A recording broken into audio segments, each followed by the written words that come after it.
외계인부터 우주 여행까지 별들의 이야기를 전하는 천문학자 이명현 박사님이십니다. 아유, 안녕하세요. 네, 안녕하십니까. 반갑습니다. 네. 소개 좀 부탁드리겠습니다. 네, 저는 이명현이라고 하고요. 예. 전파 천문학을 공부를 했고 외계 지적 생명체라 그러죠. 외계인을 찾는 또 과학자이기도 합니다.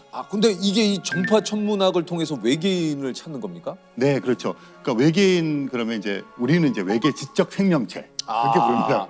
조금 외계 지적 생명체. 지금까지 가장 강력한 그 전파 시그널이 77년에 그 미국에서 네. 나왔다면서요. 1977년 8월 15일 날 네. 그 미국 오하이오 주에 있는 전파 망원경으로 그 찾은 시그널이 있고요. 그게 네. 역사상 가장 유력한 후보였고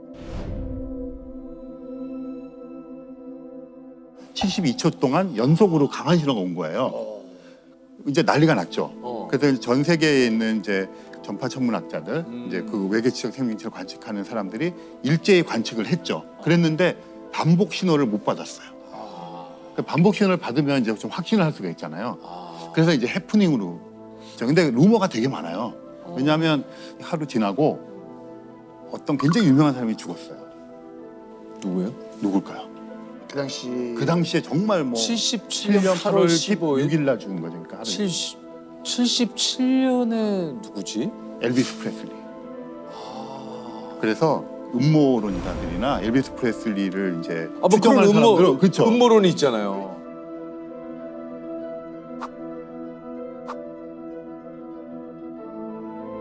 엘비스는 살아있다. 그러니까. 외계인이 납치하기 위해서 신호를 보낸 거다. 그게 거기서 나온 거구나. 네, 그래가지고 그 지금도 모여서 이렇게 그 온 곳을 향해서 우리 엘비스 돌려달라 뭐 이런 얘기도 하고. 외계인이 있다 없다. 음. 뭐 사실 아직도 이제 뭐 수많은 이야기들이 있지 않습니까? 그렇죠. 그 유명한 게 그 미국에서 그 발견된 네. 그 뭐 체. 예, 맞아요. 네, 맞아요. 예.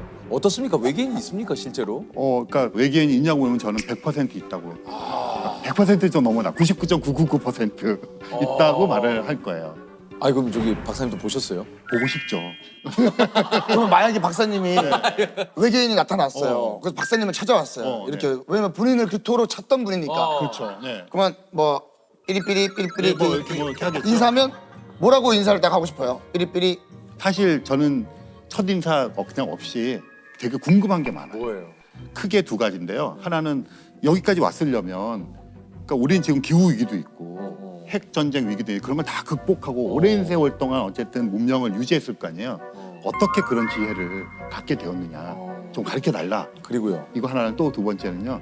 상대성 이론이랑 양자역학이 현대 과학의 그건데 이게 약간 거시세계 미세세계 이게 통합이 안 되고 있거든요. 너희들은 통합된 방정식을 갖고 있냐? 여기서부터 놓쳤네. 근데 두 번째 질문부터 놓쳤어. 거시 미시. 근데 외계인 입장에서 오자마자 너무 어려운 질문을. 그러니까 여기까지 왔을 근데 정도로 여기까지 왔다라고 한다는 거는 그렇다면, 우리보다 문명이 훨씬 앞섰다. 그렇죠. 네. 몇십억 광년이나 뭐 이런 그렇죠. 것들을 올 극복하고, 정도면 네. 이거는 뭔가 있다. 있다. 아니 지금 저 결혼하신 사모님께서 저 초등학교 동창이시라고. 네, 6학년 때 같은 반 친구였죠. 그래요? 네, 그때 둘이 눈이 맞아가지고 초등학교 때요? 6학년 때 같은 반 친구였어요? 같은 반 친구였죠. 근데 그때부터 뭐 연인 사이는 아니셨을 거 그때 아니에요? 이제 이런 거죠. 제 아내는 되게 그 남자 중에서 과묵한. 그리고 이제 저는 이제 글 쓰니까 약간 감성적이고. 그래서 서로 그런 거에 반해서 네. 이제 6학년 한 2학기 무렵부터 비밀 연애를 했죠. 학교에서는 싸우고 천문학자시니까 뭔가 좀 프로포즈도 좀 남다르게 하셨습니까? 이 프로포즈하기에 적당한 별들이 있어요. 그래요? 네, 그러니까 예를 들어서 봄철에 북두칠성이 이렇게 있잖아요. 네. 그 국자 네, 손잡이 맞아요, 네. 거기서부터 이렇게 곡선인데 쭉 내려오다 보면 거기 아크투루스라고 목동자리 별이 있어요. 네, 네. 그 다음에 쭉 내려오면 스피카라고 처녀자리 별이 있어요. 이렇게 이제 그거를 이렇게 쳐다보면서 하면 이게 지금 제 몸이 이렇게 돌잖아요. 네. 그럼 이렇게 보다 보면 이렇게 싹 이렇게 안 했을 때. 그러니까 예를 들면 이렇게 저 별을 봐. 이렇게 들이 오빠. 해가지고 이렇게 해가지고 오빠 뭐? 저기 이렇게 자연스럽게 자연스럽게. 이렇게 하다 보면 이렇게. 자연스럽게. 네. 이거는 먹혀요. 그러니까 전설처럼 얘기하고 근데 박사님 이거는 먹혀요.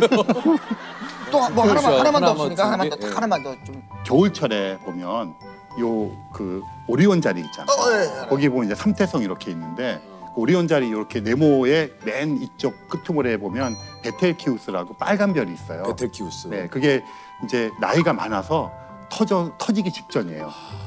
그러니까 지금 내일 당장 터질지도 모르고 뭐 만 년 후에 터질지 모르는데 저 별이 터지는 날 너와 함께 있고 싶다. 꼬시는 거죠.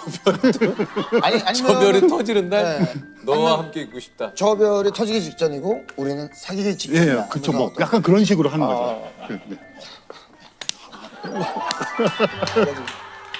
아 적재 씨의 별 보러 갈래 딱 틀고. 그렇지, 그렇지. 나랑 별 보러 근데 마침 내 여자친구가 천문학을 전공하시는 분이면 이제 바로 이제 어디서 개수작을 그렇죠.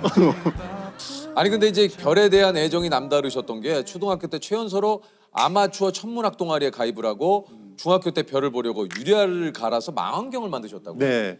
그러니까 제가 대단하시네요. 그러니까 이제 제가 어릴 때 뭐 어떤 잡지를 우연히 발견했는데 아마추어 천문 동아리 모집을 한다는 거예요. 그래가지고 거기에 이제 가입을 해서 딱 갔더니 이렇게 30명 좀 앉아 있는데 뭐 돌아가신 아폴로 박사, 조경철 박사님 예. 뭐 이런 분들 이렇게 있고 그 저 같은 애 하나 앉아 있고 중학생도 없고 그래서 갔더니 이제 저희가 초등학교 한 2, 3학년 때 둘이서 최연소 동아리 가입자, 아마추어 천문 가입자가 야. 되었죠.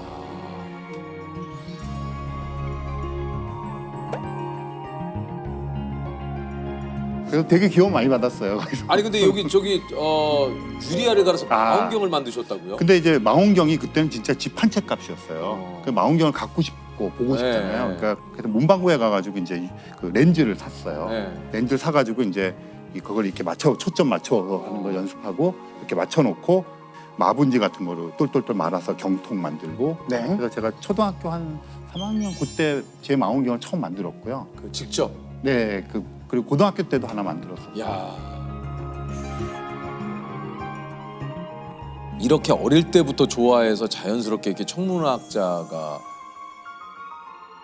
아폴로 11호가 달 착륙한 모습을 보시고 네, 맞아요. 결심을 하시게 됐다고. 이게 1969년 7월 20일 날 아폴로 11호가 달에 착륙해서 닐 암스트롱이 이제 발자국 맞아요. 찍었잖아요. 갑자기 이상한 거예요. 그러니까 맨날 쳐다보던 저 달이잖아요. 근데 거기에 지금 사람이 가 있다고? 우주 크기 막 얘기하다 보면 답답해지고 막 네네네. 예. 그 주체할 수가 없잖아요. 그런 감정이 어리니까 더 했겠죠. 그래가지고 그게 뭔지 모르지만 저런 걸 하자. 그래서 이제 천문학자가 되겠다고 저런 그때 거 관련된 거. 이게 그 얼마 전에 그 미국 나사에서 저 네, 아르테미스라는 그 맞아요. 이제 사실 달 착륙 요거 다시 시작이 됐잖아요. 그렇죠. 그 아폴로와 이제 신화에서 쌍둥이 예. 아르테미스 이름을 이제 붙였죠. 그게 쌍둥이가 쌍둥이라 가지고 아르테미스구나. 네, 그리고 아. 그때는 우주 비행사가 전원 남성이었어요. 이번엔 예. 전원 여성으로 구성하겠다. 야. 그러니까 약간 스토리를 맞아요. 만드는 거죠. 드디어 인간이 다시 한번 다시 갖는 모습을 우리가 보는 거죠. 얼마나 선명한 화면으로. 맞아요. 지금 막 진짜 HD 아 이거 참 너무 진짜 기대가 되지 않습니까 기대되죠. 지금? 맞아요. 이제는 뭐 우주여행도 가는 시대가 그렇죠. 됐으니까. 그러니까요. 아니 진짜 말 그대로 이제 저 달에 간 지 53년이 지났는데 지금은 이제 민간인 우주 여행 시대가 열렸죠. 열렸죠. 네. 예. 그러니까 이제 민간 그러면 이제 나사라든가 이런 국가가 주도하는 게 아니라 그렇죠. 민간 기업이 한다는 얘기죠. 네. 이 상업이 되게 중요해요. 상업은 돈 내고 간다는 소리. 그렇죠, 그렇죠. 근데 그게 2021년 7월 달에 이루어졌어요. 드디어. 그러니까 민간의 상업적인 우주여행. 그렇죠, 그렇죠. 그러니까 이게 지금 세 회사가 좀 앞서가고 있는데요. 네, 그 처음 물꼬를 튼 회사가 버진 갤럭틱이라는 회사. 그렇죠, 그렇죠. 근데 거기서는 이 리차드 브랜슨이라는 회장님이 계신데 네. 70대 중반이세요. 네. 어릴 때 꿈이 우주 여행이에요. 어, 그래서 자기가 만들었어요. 그렇죠. 본인이 스스로 만든. 본인이 스스로 회사를 만들어서 그 첫 이제 우주 비행을 상업적인 우주 비행에서 자기가 직접 타고 갔어요. 다른 사람들과 함께. 그래서 그 버진 갤럭틱이 85km를 갔다 왔어요. 네. 그리고 연이어서 블루 오리진이라고 하는 그렇죠. 아마존 창업자. 네. 그분도 직접 탑승했어요. 얼마예요 탑승 영화? 그거 정말 중요한 얘기인데요. 네. 돈을 액수가 정확하게 알려지진 않고 출연을 하는데 이 버진 갤럭틱은 1인당 탑승료가 정해져 있어요. 얼마예요? 거기는 20만 불, 20만. 한 2억 5천만 원. 2억 5천만 원. 이거 한 90분 정도 올라갔다 오는 거. 90분에 2억. 네. 그렇게 되는데 사실 더 본격적인 우주여행은 9월 달에 작년 9월. 네. 그때 일론 머스크가 네. 그 4명이 탑승했는데 네. 그거는 그러니까 우리가 추측하기로는 4명 가격이 한 3천억 원 정도. 예? 3천억 원. 그럼 한 1인당 한 750억? 근데 그거 한 사람이 다 냈어요. 누가요? 그 어떤 사업가가. 3천억을요? 근데 3천억이라고 추정되는 거죠. 더 냈을 수도 몇 분 있고. 타고 네. 네 명에서 몇 분 타고 온 거예요? 그거는 근데 좀 일론 머스크가 하는 거는 아까 거는 90분 가고 네. 또 블루오리진 10여 분 갔는데 이거는 3일. 지구 궤도를 3일 동안 15바퀴를 돌아요. 진짜 본격적인 우주 여행은 일론 머스크의 스페이스X. 그 스페이스X가 네. 좀 오징어 게임 우승에도 못 가는 거구나. 못 가죠. 근데 이제 그런 얘기 하죠. 지금은 되게 비싸요. 비싸지만 이게 이제 계속해서 갔다 오고 있거든요. 그쵸, 반복해서. 그쵸. 그러면 돈이 떨어질 거 아니에요. 그렇죠. 조금 시간이 지나면 뭐 한 2, 3억 정도 떨어질 거다. 그 진짜 인간이 살 수 있습니까 화성은요? 화성은 사실은 대기가 있긴 한데 네. 지구보다 한 1000배 정도 옅어요. 옅어요. 네, 그리고 이산화탄소가 대부분이라서 그냥 호흡을 못 해요.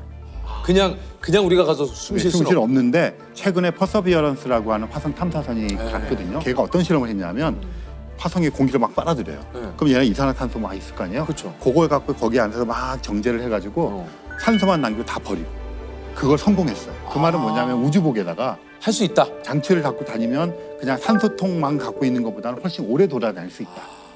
그리고 또 뭐 남극 북극도 있는 것 같고 땅 파면 물도 있는 것 같고 화성에 물이 있다. 그나마 우리가 가서 그런다면 화성이 되게 좋을 것 같다. 지금 기술로 달까지는 왕복하는데 일주일이면 돼요. 그 아폴로가 일주일. 그러니까 이제 화성에 사람을 보내려면 가는데 6, 7개월. 너무 멀어지면 못 돌아오니까 한 달 정도 머물고 돌아오면 그게 500일이 넘게 걸리는 거예요. 그러니까 사실 화성에 가는 건 달에 가는 거랑 차원이 틀리죠.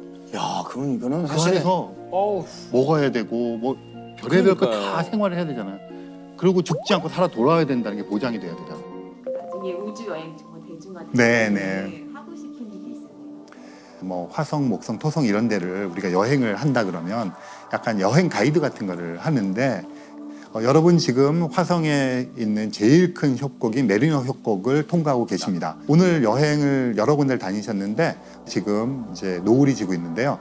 이 노을은 푸른 노을입니다. 지구에서는 붉은 노을을 바라봤을 텐데 그래서 여러분들을 위해서 제가 화성의 푸른 노을을 만끽하시면서 이문세의 붉은 노을을 틀어드리고 레드 와인을 드리겠습니다.